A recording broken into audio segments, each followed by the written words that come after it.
The UK will not be crippled by tariffs in a no-deal scenario, suggests one leading Brexiteer, who dismisses this as scaremongering and that once out we will be better off on tariffs. The Conservative MP for Wokingham tweeted, "More scaremongering about tariffs.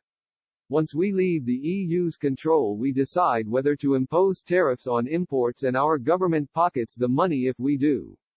The EU makes us pay high tariffs on non-EU food and they take the money.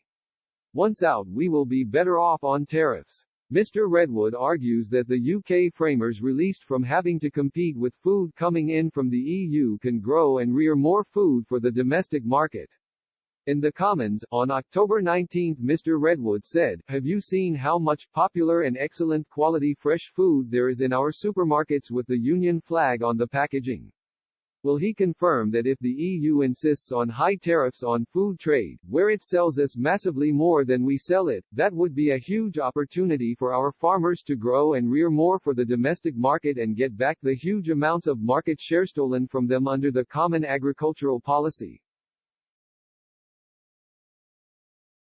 Mr. Redwood received differing responses from his Twitter followers over his views on leaving the EU without a deal and the prospect of facing tariffs on EU-UK trade. One Twitter follower backed his words and said, "Common sense, I cannot believe our real Brexit is up for surrender to EU again. If they are still threatening and not negotiating in good faith, walk away with a good WTO Australian deal." Another disputed them and tweeted, "The sheer level of ignorance shown in the tweet is amazing. Clearly John has no understanding of how WTO rules work in this area, but in a few months' time he'll be getting a rude introduction to them." Talks over a trade deal between the EU and the UK will run on intensively this week.